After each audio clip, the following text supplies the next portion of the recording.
Thank you very much for joining us today. And we're going to be talking about why STEAM education matters. And we're going to be exchanging on best practices. Now, what's STEM education? Now, at some point, everybody looks into the sky and wonders if we're alone in the universe. Or what do the stars, or what are the stars, or why do rainbows appear?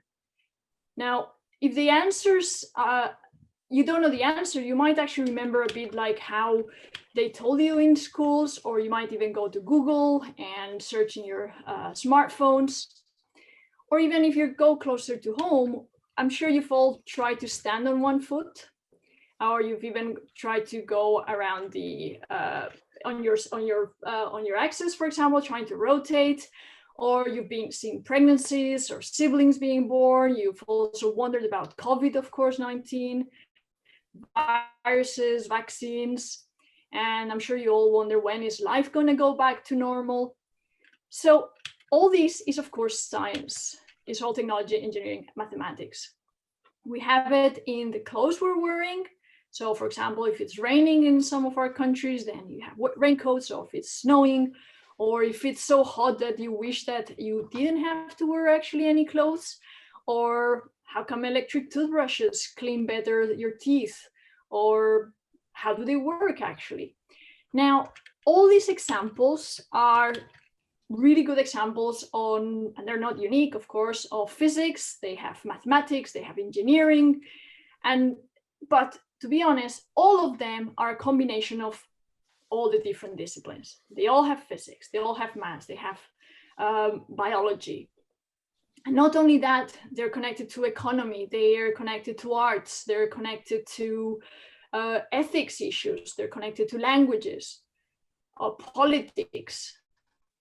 So I want to talk about a bit of STEM in general, and for that, I want to say hi on behalf of myself, of course. So I'm Agueda Gras-Velzquez, I'm the head of the Science Education Department at European Schoolnet, and I'll be moderating today's session. European Schoolnet is a network of 34 ministries of education. So our priorities are determined by 34 ministries of education in Europe. And for the last 15 years, I would say, science, technology, engineering, and mathematics has been one of the priorities. And that's the reason I've been handling the STEM education department at European Schoolnet. And among those activities that we do, one of the ones we've been working most is on Scientix. Now, if you look at this slide that you see on your screens now, there you can see over 60 or even 80 projects that are funded by, or they have been funded at some point by public money, by European Commission, for example. That means paid by your money if you're based in Europe. Now, my bet is that you will recognize, if you're lucky, 1, 2, maybe 5 of those logos on screen. You can see some of the pictures of you attending and looking around the screen, trying to see how many of the logos you can recognize. Now, in general, these projects are only known by the people involved in the project and while they're running. Once the projects finish, only those that were involved were informed, or even if more people were informed, if the websites are taken down, then you cannot access any of the things.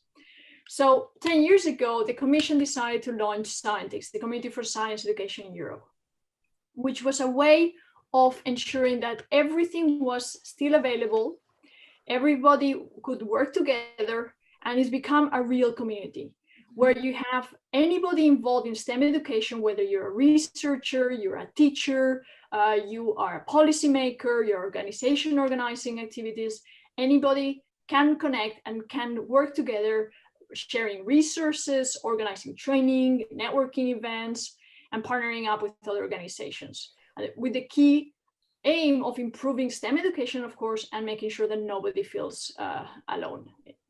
Now, one of the examples is how we partner up this time to organize today's dialogue.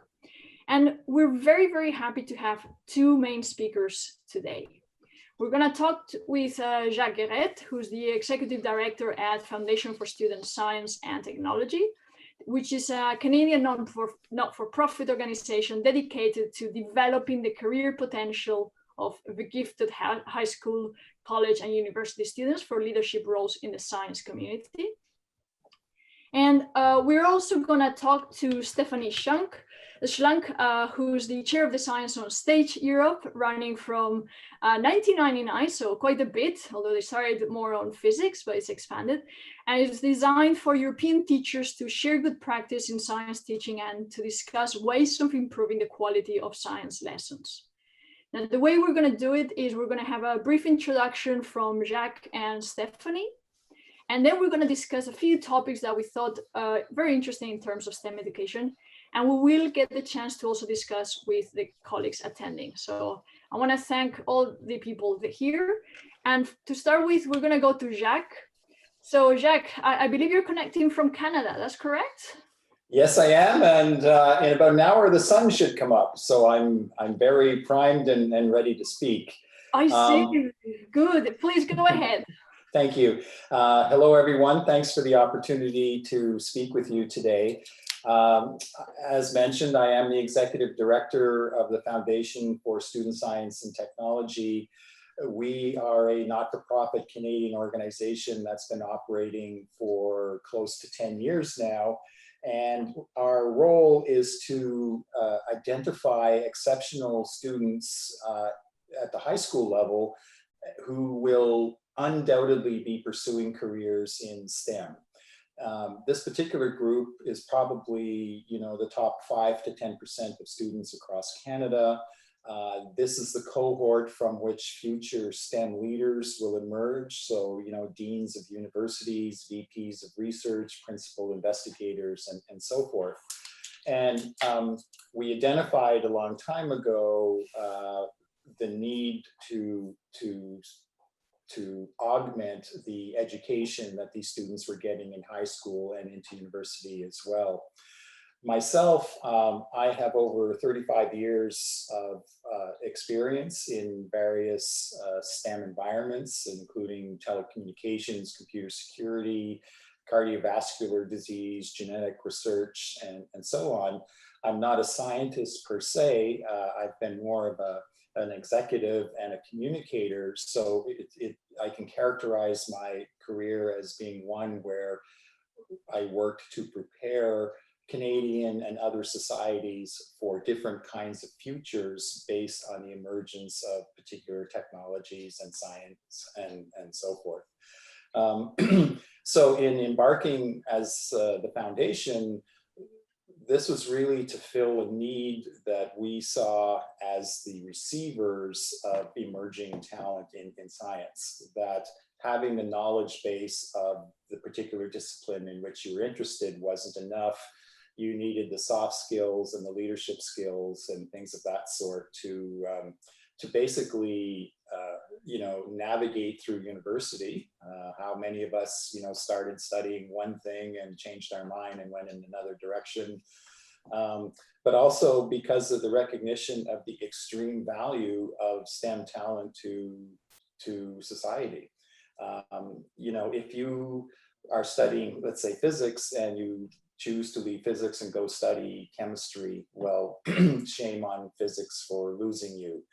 If you leave STEM, then shame on all of us, because we cannot afford to lose that sort of ability. So in working with this cohort, we have a number of programs, and I'll mention only two. The first is we have a program where high school students undertake original research. And this is not trivial research. This is truly original scientific research. And to do it, we pair them with a science mentor who is an expert in the field of study.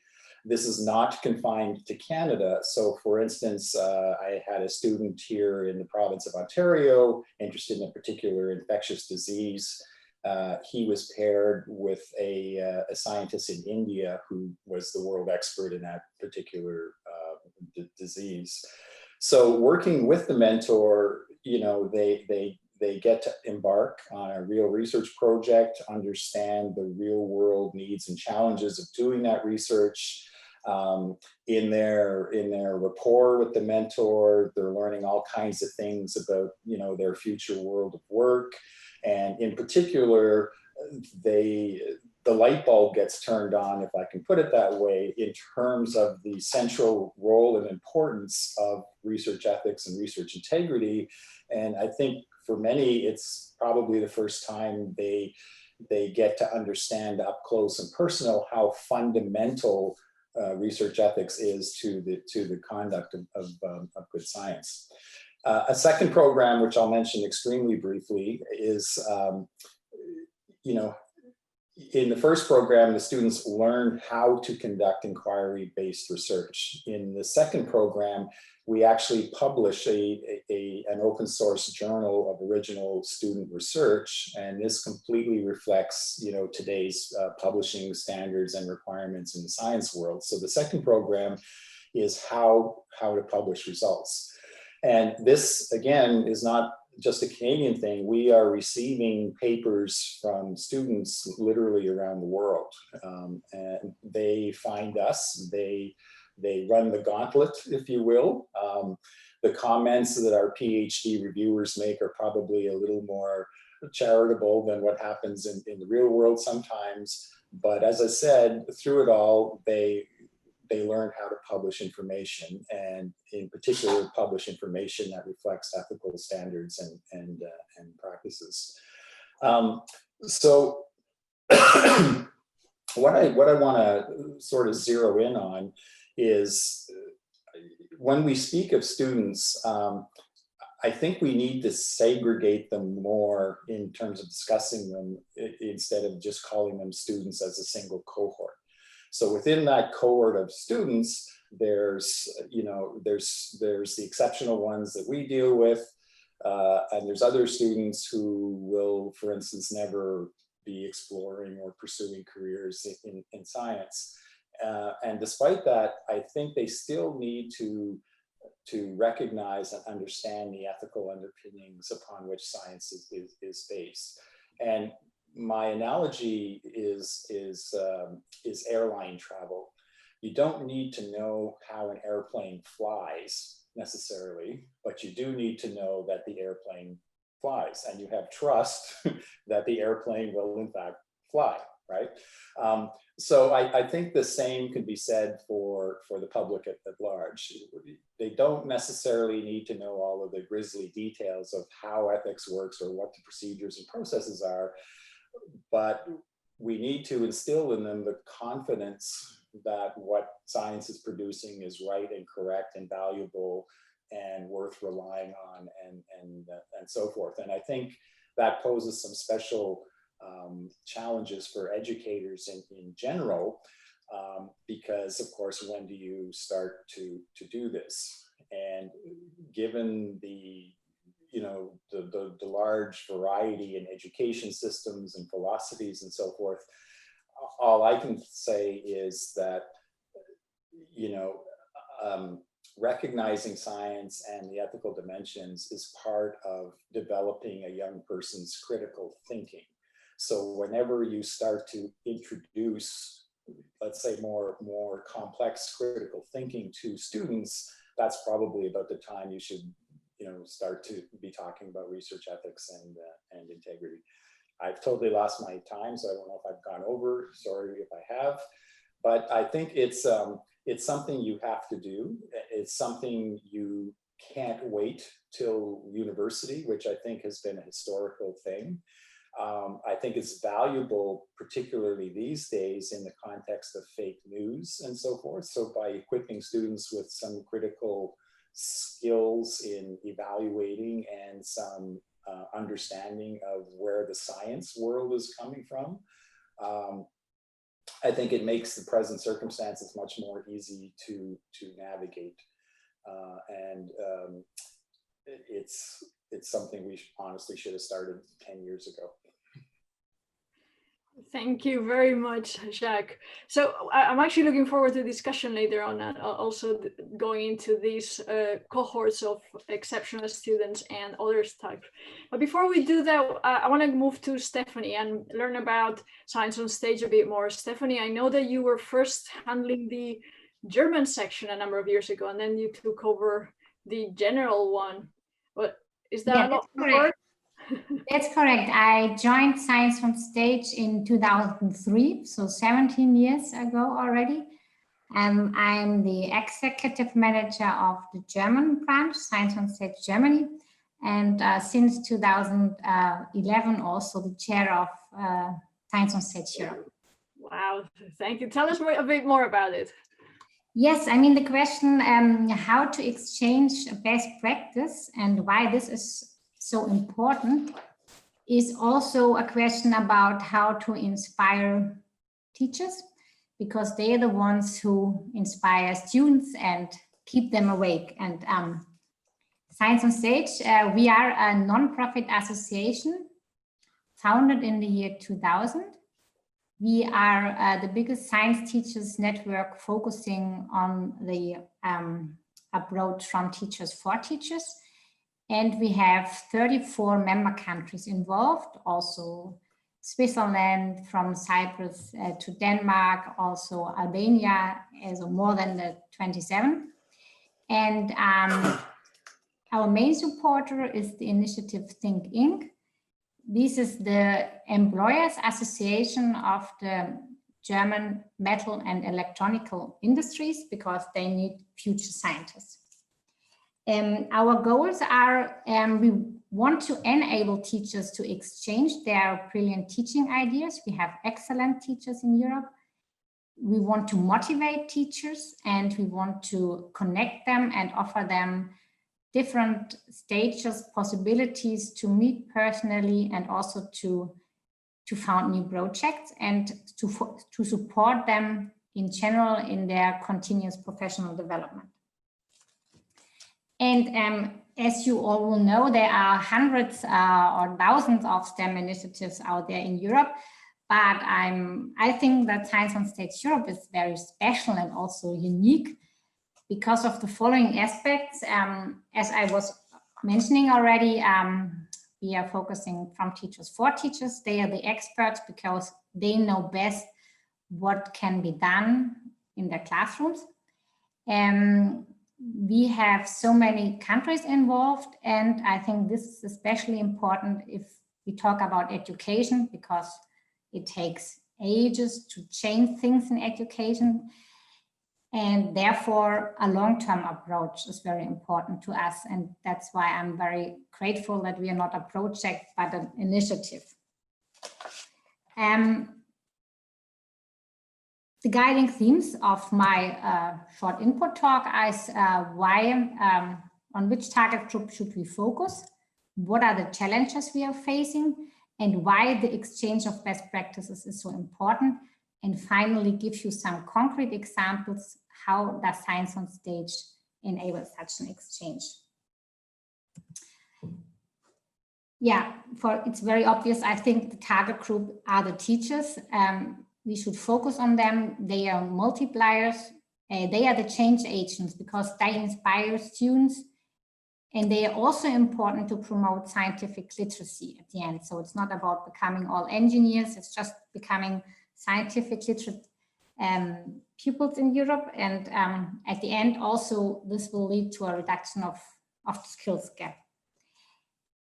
And Path to Integrity, they ask us to become partner of this project, and if I would like to join this board, the advisory board, and we said yes, because of course scientific integrity, Jacques, you were also mentioning this, is important already in STEM education in schools, especially right now. If you think about the pandemic, the students, they need the skills to understand how science works and how to interpret it, to differentiate between facts and fake news, and therefore having good practice examples how to do this is very important to the teachers.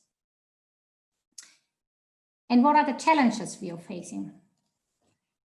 We were talking about the skills the students need today, the competences. If you think about climate change, digitalization, and pandemics right now, it's all these skills and competences students need to tackle these challenges, and teachers need to teach them.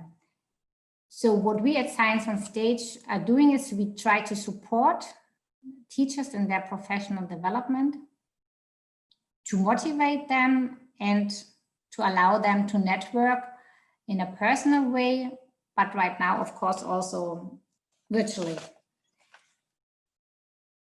Another challenge we are facing, or the teachers are facing, is the limited time they have. Also, they are facing a strict curriculum very often, and also the lack of time for their continuous professional development. Feedback is very important, we think, also to exchange different views, different ideas, to learn from each other. And at Science on Stage, we offer them the possibility to have such a personal exchange and to develop from lone fighters to team players, because very often the teachers with great ideas, the dedicated teachers, they feel a little bit alone. And if they meet like-minded teachers, yeah, they feel inspired. So exchange. Why is exchange so important? Some days ago, a colleague of mine sent me this quote via email very early in the morning, and you can read it. It's from an author from the US.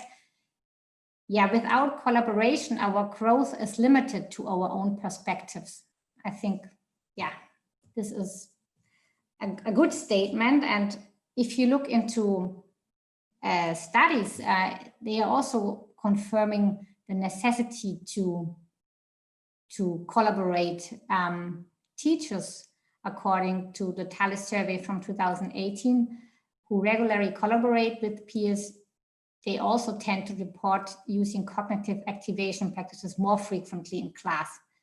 They are more satisfied with their jobs, and 71% of the teachers who received feedback from colleagues found it useful for their teaching. So I've explained to you why I think that teachers are so important and why exchange is so important. But now, of course, the next question is, how does Science on Stage enable such an exchange? It's easily said, offer them a platform for teachers, but it's not that easy. And if you want to understand how Science on Stage does enable such an exchange, it's important to know how we work. And you see here on this chart that in the heart of our activities, there are the national and international Science on Stage festivals. They are the starting point for follow-up activities like teacher trainings or teaching materials and other networking activities, which I will explain to you in a second.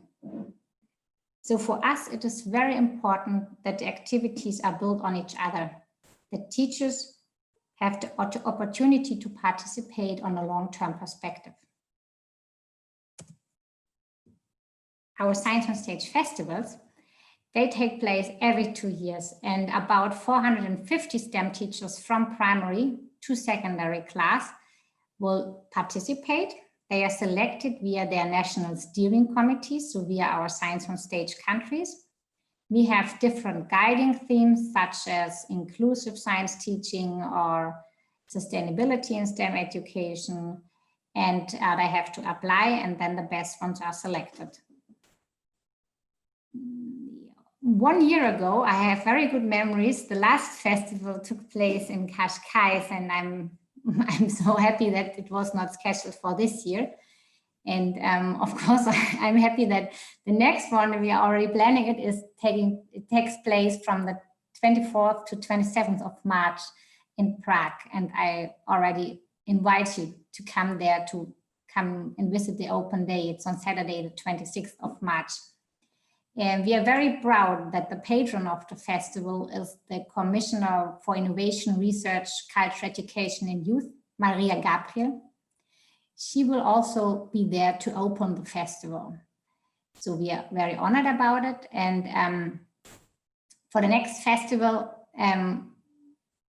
you see also one evaluation figure, because we we asked a university to evaluate our activities, and 90% of the festival participants, they said, well, the festival helped them to gain more enjoyment in their lesson and also, of course, to gain new ideas. It is not so easy to describe a festival in words because, yeah, this is very special. So you can decide either you visit the next festival in Prague, or Katharina Miller will post a link about a film from the last festival. So here you can see what is it all about. Exchange of best practices. Of course, the question is, what are the criteria for that a good project? And we decided, like with my colleagues from the board, that of course a good project should promote students' interest in science. Inquiry-based learning is very important to us, and that it refers to everyday life and is feasible in everyday school life and can be financed. So either if you're based in Albania or Sweden, all the teachers should be able to implement the project with their own students. And now I will give you some concrete examples about such good practice ideas. The first topic is language promotion through experiments. So in this project, about 14 teachers from different countries worked together for about 1 year. And in the brochure, which is available for free on our webpage, you will also find the link in the chat. You find concrete teaching ideas. It's very hands-on, and it combines inclusive teaching and STEM education. We are also offering teacher trainings based on this material. And we are now launching a follow-up project about the train-the-trainer approach. Another project for the secondary school teachers is the coding and STEM education project. Coding is also an important theme right now, and teachers developed together 11 concrete examples how to implement coding in their classes. We have this brochure available in 4 languages. I think there's also one version on the Scientix webpage available. Teachers, they translated the material in their free time because they felt that it's very helpful for them. And when we've published a brochure with teaching materials, we do not stop. We continue with competitions, and right now the Codely competition is going on. So if you have good coding ideas, you can still hand on those together with your students by the 1st of December. You find also more information about this on our webpage.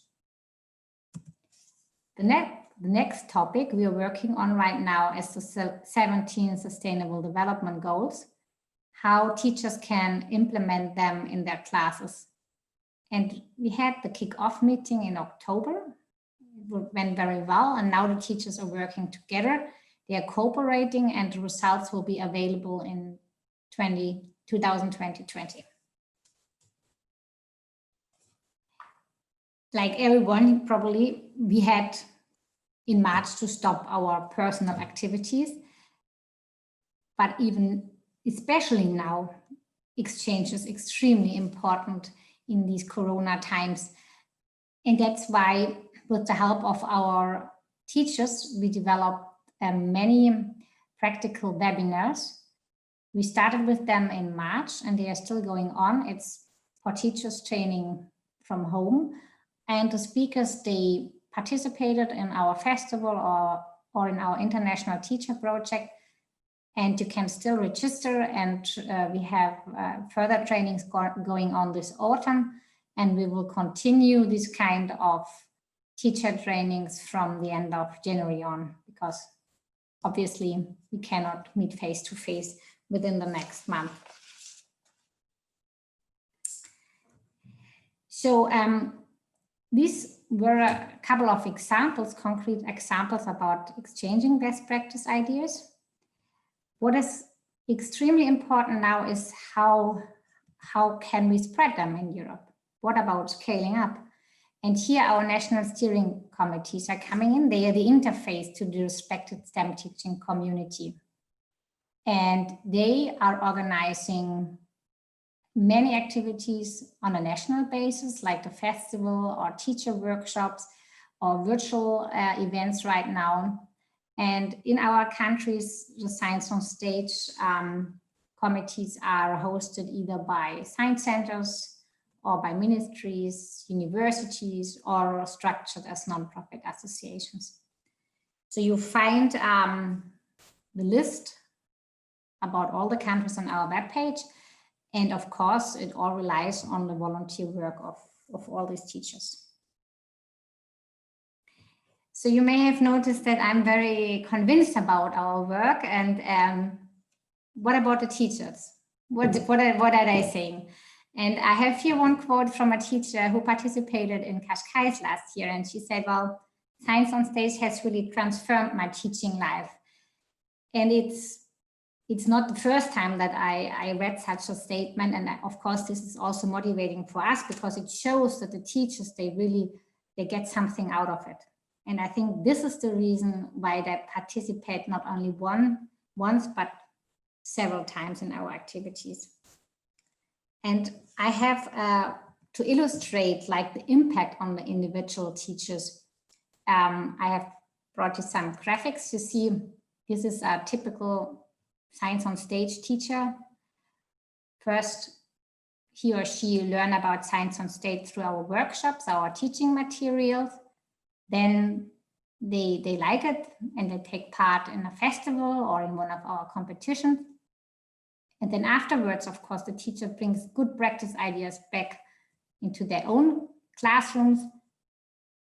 And from a consumer teacher at the beginning, this teacher will change to a really agent of change. And these teachers, then they will make the difference. So they go back with a lot of more knowledge, motivation, good ideas and inspiration. And of course, this will then be transferred to numerous students in Europe.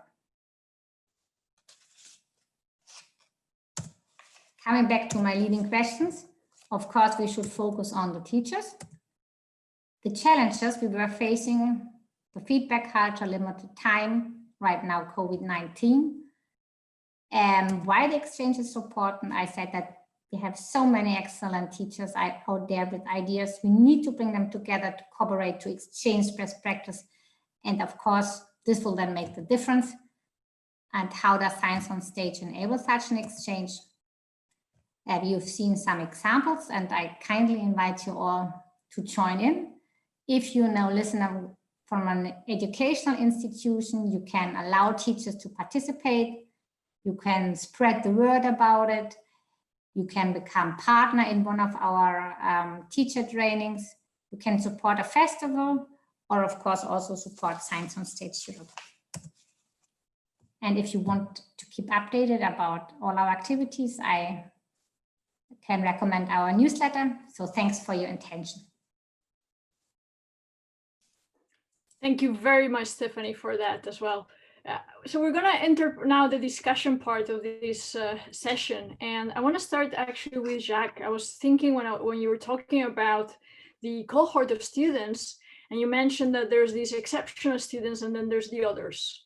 And of course, I'm sure it's more of a spectrum than two groups of people. And I really like how you mentioned that, well, only some people need to understand that the planes fly, and then the rest just need to trust that the planes do fly. So I wanted, one of the things that we were talking in Scientix recently is that there's also the kind of the middle group where they need to understand the basics, and the basics is know how does it fly. That, for example, when they're studying mathematics and they're studying how coordinates, for example, like X, Y, Z, they need to understand that that's something that tower control needs to know so they can actually see how two planes will be landing. So do you have activities or any insight on how do you handle that middle group of people that should know some but not enough? I think, that's a great question. And I think it's been one that's been facing us forever. And I think it's usually expressed on the part of the student who asks a question along the lines of, that's great, but what does this mean to me, right? So I think the answer to your question is in that statement. It's making whatever basic is, making it relevant to the individual. Especially today in COVID and online learning and so forth, there's a manufacturing concept called mass customization.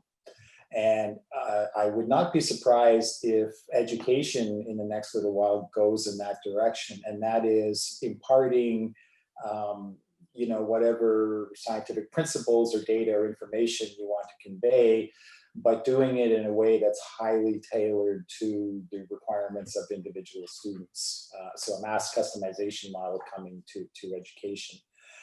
I think the way to do it is to pepper your presentations with real world, practical, hands-on learning opportunities, right? Rather than, just me talking to you and in the usual lecture format that we all found so fascinating when we were younger.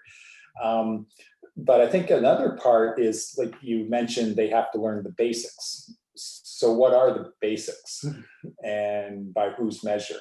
And, particularly in the realm of aspects like research ethics, where there isn't a single common definition of research ethics, it can get to be pretty challenging. So this is where I think the role of the teacher becomes even more important, by filtering or prioritizing or emphasizing aspects that the teacher knows will be of interest and will resonate with the student. Absolutely, thank you, Jacques. Yeah, it actually connects also with the thing that you were saying, that not all kids are going to study STEM, and that's okay. We do need people going into other careers. So I was thinking about what Stefanie was saying, where you were talking how you have an initiative for primary school of how you connect with languages. And we've observed in Scientix that more and more non-STEM teachers, and they're actually teachers that teach languages or history or arts, and they're connecting their subjects anyway with STEM topics. They're actually integrating them there. So of course, you have a really large network of STEM teachers. So my question for you, Stefanie, do you actually have non-STEM teachers from secondary education that are starting to say, well, we're not part of it exactly, but we do want to make use of your resources and we want to be part of the discussion? We do have, especially in our project, Education for in the Sustainable Development Goals. This is a very interdisciplinary topic. And here STEM teachers are working together with art teachers, with language teachers, because you cannot separate STEM and all other disciplines. So we have many teachers also from other subjects interested to cooperate with STEM teachers. At Science on Stage, we are focusing on STEM teachers, but the teachers involved in the project, when they go home to their schools, then they collaborate also with non-STEM teachers. And I think what is really interesting is also to see, if you look at Finland, for example, there is no division between like physics, chemistry, art, and so on. So they are teaching not in subject, but rather in project. They go to the forest, and because everything is connected. And I think this is the correct approach, that you see the links between the different subjects. And by doing this, I think that you get more and more students involved into STEM as well, because you can more the creative ones. If you teach just only the hard physical facts, they may not be interested in STEM, but if you come from a different angle, yeah, you will get them. So I think this interdisciplinary approach is really important. Exactly. Thank you, Stefanie. So can I add to her comments? We are certainly seeing that in our cohort. So much of science today is multidisciplinary, interdisciplinary, collaborative. You know, the notion of the individual researcher slaving away in the lab or the basement for some number of years and coming and yelling Eureka is really fast disappearing. And we have seen in our programs a tremendous rise in the interest in interdisciplinary work versus the classical divisions that have existed in science. And when I say interdisciplinary, I don't even mean just within science. So, you know, we have students that are working on indigenous history studies coupled with chemical analysis of artifacts and things of that sort. So what we're seeing is there's a lot of people who are dipping into science or calling upon science when it's needed for whatever piece of work they're doing. And I think that goes all the way around to your original question to me about people understanding the basics of science, right? So if I'm doing a piece of work and I have a need for science, where do I go get it? And who do I ask and how do I search for it, right? So I think that's important as well. Yeah, it actually connects also with the issue of ethics, actually. So if you think about who should be the guardian of the ethics issues, who is the researcher who has to pay attention, and the general audience, they need to understand whether those things are being taken into account, not only from a theoretical point of view, but concretely, how is that taking place? So what, in your experience, what are the challenges and what are the expectations from the audience and on how should researchers handle the ethics part and how should it be shared with the audience? You're asking me? Yep, I'm continuing. Oh, okay.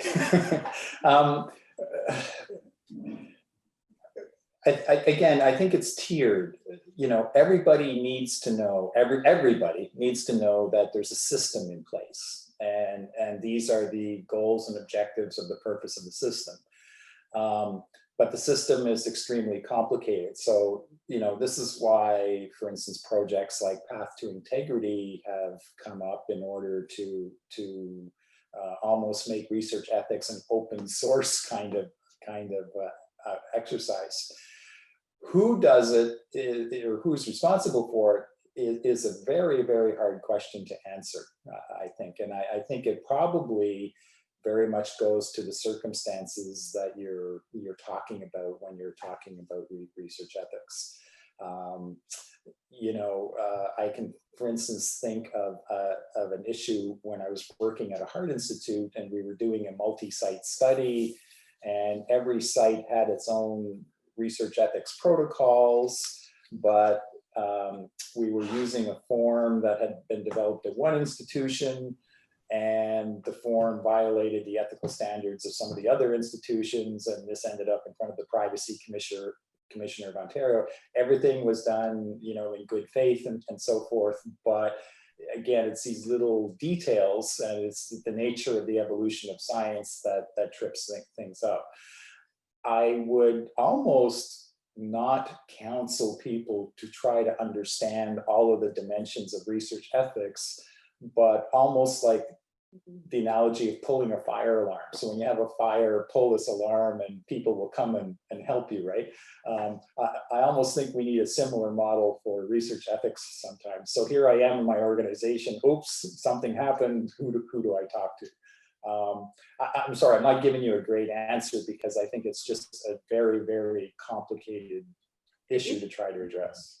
It's absolutely complicated, but we're also seeing it with the current pandemic where the information is very different. It comes from different sources. It's very different, and one of the issues, of course, is for people, and in our case, students, to understand what data should you trust and what data makes sense. Check the sources, and it's all about critical thinking skills, of course. So actually, going back to Stefanie, have you noticed, are your projects addressing that? And more concretely, how are your projects handling actually the pandemic, not only in terms of this critical thinking skills, but also adapting to the online environment where teachers are having to teach remotely to their students, where it's a bit harder to carry out projects together, or at least hands-on projects?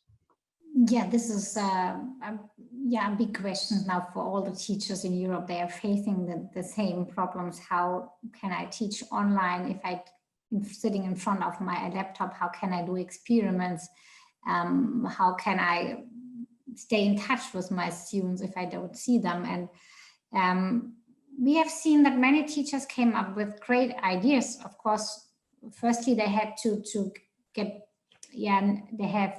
learn more about tools like Zoom or these conference tools to see the teachers and to learn about, for example, how to do online experiments using more films and preparing more things in advance.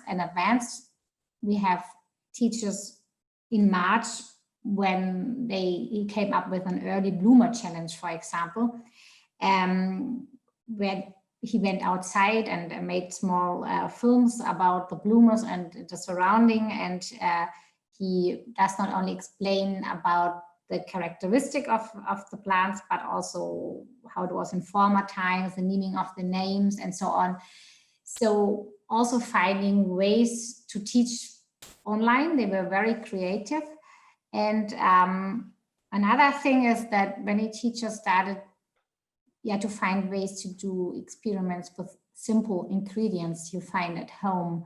For example, in our brochure, Lilu's House with the language skills, it's about reflection and mirrors. And in every household, you find a mirror, or doing kitchen experiments, doing things like this. So we are right now setting up a collection of best practice examples about how to teach online, to share these ideas, and we will put them on our webpage. Looking forward to seeing them, actually. So do let us know when they're published. Actually, we do have time for questions from the audience as well, in case there's any comments. So I want to open the floor to anybody that is attending there, if there's any questions for our speakers. And I see, oh yes, Paul, please go ahead. Hello, can you hear me? Okay, we can hear you well. Please go ahead. Very good. Hi, everybody. Very, very interesting discussion. Scientix is very much a European organization, but I'm just wondering, how important do people think it is to support networks within the countries of Europe? Scientix is the umbrella, but there has to be, I feel, networks within each country. I'm just interested. So thanks, that actually question goes for me. So we actually Scientix works very much like Stefanie's Science on Stage. While we have a European coordinating body, we do have national contact points that work at national level. So we do have ministries taking part of the national activities. We have STEM organizations handling it at national level. And that way you have both the local activities that go to the European one and the European one to the local one. So there's no just one way of handling it. So I'll be happy to also share more information about that, Paul, if you drop me an email with the link to all the national contact points as well. So, and now actually, if I may use your question to go back to Stefanie and Jacques. So Stefanie, of course, you're working at national level as well. So I guess you're expanding to other countries across the world, because I saw you also have Egypt, if I remember correctly from your graph. And the same question for Jacques after, I mean, you are a Canadian organization, but you say that you go outside Canada a bit. So if you can tell us a bit about that as well. So Stefanie first. Yeah, so we are focusing on European countries firstly, but it's correct that we received so many requests from non-European countries that we had to make an amendment in our statute about an associate membership. So those countries can become associate members. So they, for example, can visit the festival as guests, but not having a full delegation. So we established this a couple of years ago, but then we also realized that it takes time to take care of all these countries. And so we decided to focus more now on the European countries. But all countries are able to come as visitors to the festival. And we had in the last festival many teachers from White Russia, for example, and new countries are joining in every year. So the interest exchanging good practices, this is tremendous. The teachers, they want to meet other teachers. And also from the Eastern countries, many countries joined in, like last year, and Albania, and yeah. So we are focusing on Europe, but we are open for ideas from everywhere. Exactly. We actually have Scientix ambassadors now in India and a few countries in South America and even in the States. So it's actually expanding, but of course you have a limitation of how much you can involve everybody when the primarily funding is European. Jacques, what about from the other side? You're Canada-based, so how do you do? Well, firstly, we recognize science is not bound by geography. It's about ideas and discoveries, and those can happen anywhere. We're a practical country in the sense of we're the second largest country in the world, but we only have about 2% of the population of the world. So, we have this cultural attribute of looking elsewhere and consulting elsewhere. The offerings that we do appeal to young people who want to do something that isn't necessarily available to them in their local education systems. And I will use Canada as an example of that. Again, the kind of student we're dealing with are so far beyond their high school science teacher in terms of knowledge and passion and speed and this kind of thing, that when they find a means of outletting this almost creative expression of theirs, they go for it. And for Canada, having students from Korea or China or India submit papers, there's advantages for us as well. And one of the advantages is perspective. We get the global perspective. We identify promising talent elsewhere, and maybe if we're really good, we can lure them to Canada to become part of our workforce. I mean, there are some real interesting aspects behind all of this, but we also don't do a lot of what I'll call international marketing. It is these people who are finding us, which is I find always quite fascinating.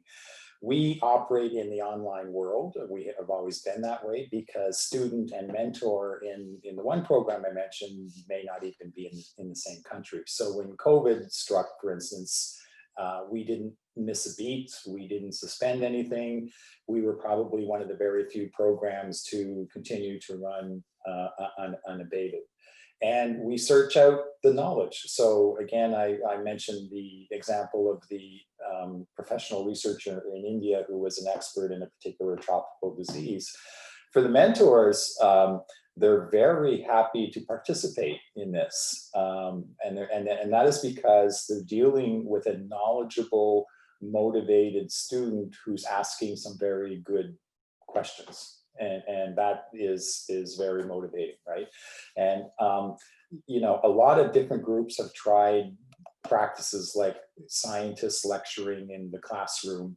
And from the scientist perspective, this has not always been a good thing because they're talking to a group and half the kids are sleeping in the back room and this kind of. I want to believe that European teenagers are perhaps more motivated than Canadian teenagers. I don't know if that's true or not. So,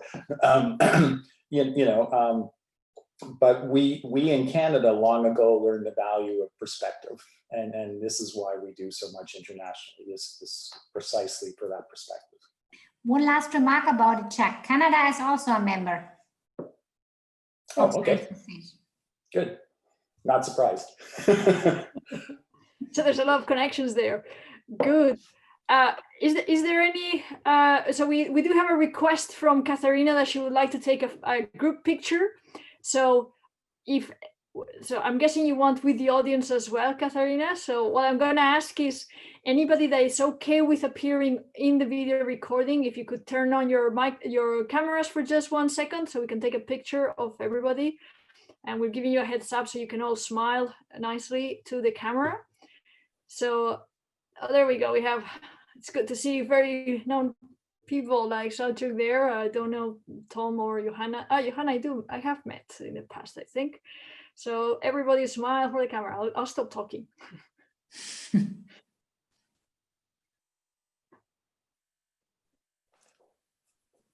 Katharina, did you finish taking the picture?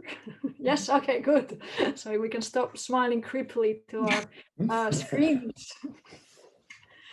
So we actually have time for one statement. So I want Jacques, Stefanie, so if you had to say one thing that you would like the audience of today to leave this dialogue with, what would that be? Like, okay, it can be 2 sentences, but not 5 minutes. So Stefanie, Jacques, who wants to go first? So Jacques, please go ahead. So my advice to teachers is, when COVID struck and everything sort of moved online overnight, the first thing everybody tried to do was to replicate the exact teaching methods that were employed in the classroom. And they didn't work so well. So, I think teachers, you really need to open yourself to the possibilities of what you can do digitally. So, you have to replace, say, going into a lab to mix chemicals with evolving to software simulation, which is another program of ours, where you're using mathematical models to represent the real world. So many more organizations in general, museums and, CERN and organizations like that have online presences with significant amounts of information and knowledge and so forth. So variety is really, I think, one of the answers to trying to teach anything online these days. And the more you can identify that variety and tap into it, I think the better the results you may get. It wasn't too long. Thank you very much. Be more than 2 sentences. Stefanie, your turn. 1 sentence or 2 that you want the audience to leave with. Yeah, exchange inspires teachers. And if you want to inspire students, you need to inspire the teachers. I really support that one, as we work with teachers as well. Thank you very much, Stefanie and Jacques. So what I want to say now to everybody is, please remember that we will be, I think, Katharina, if I'm not mistaken, they'll be releasing the recording later on, so you'll be able to share with other colleagues.